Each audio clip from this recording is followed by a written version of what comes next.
Hey, hey, it's Renette, bespoke mentor and founder of Renette's Candles. I felt I needed to say that today because I want to tell you how it's come about that I am an entrepreneur.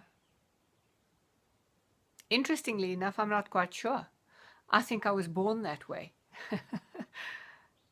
I have always been something of a maverick and never fitted in anywhere.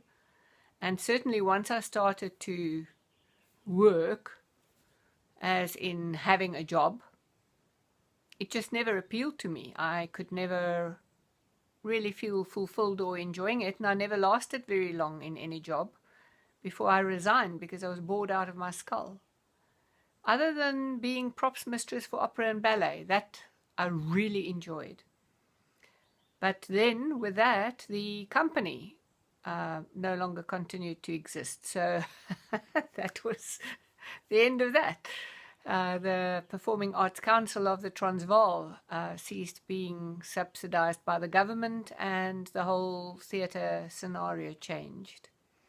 So that work that I loved left me. I just gradually, over time, realized that what I'm doing is known as entrepreneurship. I did a number of things. And when I was 44, I went back to university to study communication, did my degrees in communication, finished with honors as well in advertising. And one of my major subjects was industrial psychology. So we were invited in my final year to attend a course, a pilot course offered by the university on entrepreneurship. They wanted to test out their program for teaching entrepreneurship as a subject. And that's when I discovered I'm an entrepreneur.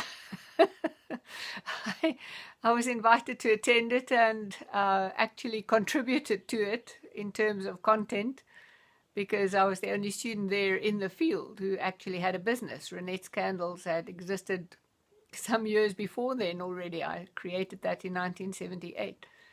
So, and my professors were younger than me. I was 44. So it was interesting.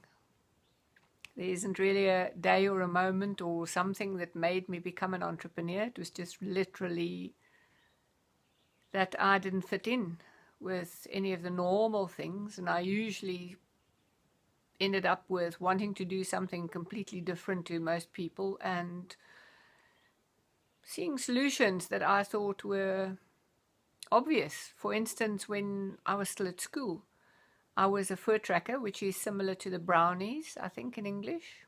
No, scouts, similar to scouts. And maybe brownies is part of scouts. And we didn't have any funds for our room in which you now meet and have your get-togethers and so on. And I suggested that we do a paper mache floor. And that actually worked pretty well. But I was the one lugging the tin bath onto the school bus and the one coercing a friend to help me carry it there. And all of us helped put the glue and the paste and everything in the floor. We had a good floor. But the only one who was willing to stick her neck out and make a fool of herself was me. So, yeah. Don't know what's caused me to be an entrepreneur other than a serious disinclination to be bored by what I'm doing for a living. I look forward to hearing what your stories are around what you are doing, what inspired you to become what you are and do what you're doing. So until we chat another time, bye.